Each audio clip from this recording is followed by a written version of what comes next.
Hardcore Lies. Yo, what's up, guys? Welcome back to Body Bags. I'm MikeyFish Horror, and I'm your Friday host. Yeah, dudes, today we're doing a label week. We're doing Blue Underground. I don't have a ton of them, but I have a few, and most of them I haven't seen in a while, so I picked up the one that I watched most recently, and that is the Prowler. Yeah, dudes. So the Prowler's about a soldier who was kind of like, he got one of those letters, basically like a Dear John letter, basically saying, that the person he was in love with kind of isn't with him, like, feeling for him anymore. And so now he's upset, and he comes back and kills them. And then, about 30 years later, there's some college kids having a little graduation party, and he's like back to kill them as well. The last people he killed, who he's never caught, and the bodies were never found, that kind of thing.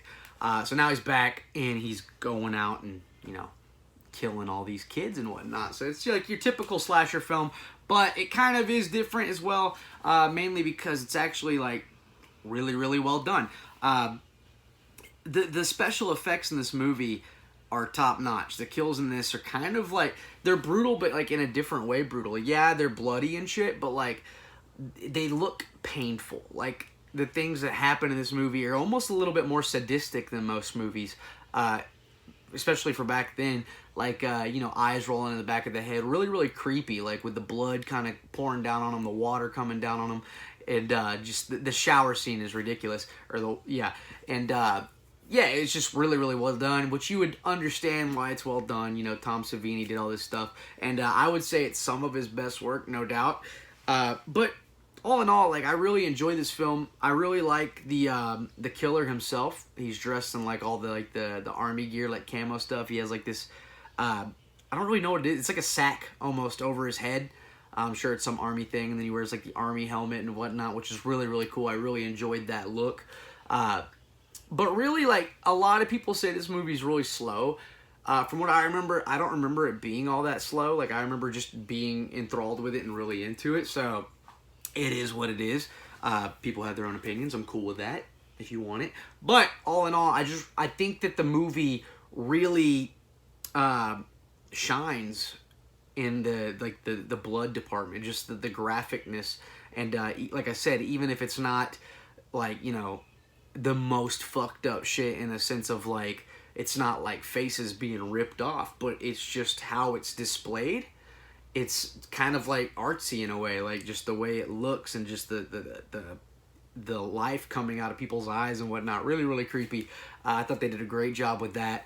But yeah, no, I really enjoy this movie, The Prowler. A lot of fun.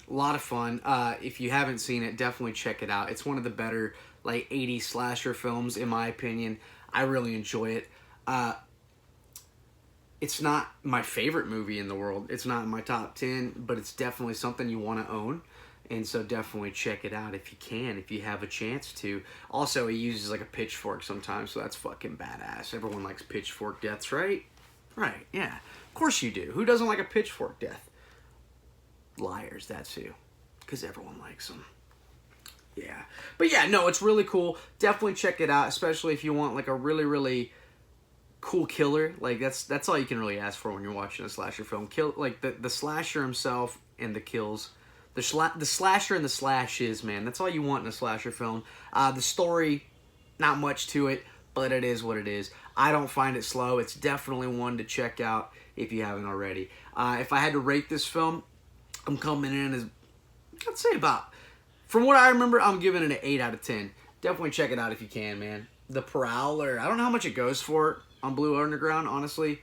I find all my Blue Undergrounds and stuff out in the wild, so sometimes the prices are weird, and it's been a while since I've had this one for a while, so I don't really remember how much I paid for it. But check it out. The Prowler from 1981. Definitely one of the better ones of that year. That's a great year, by the way. Check it out. Hell yeah, guys. I'm MikeyFish Horror, and I'll see you guys next Friday. Later, dudes.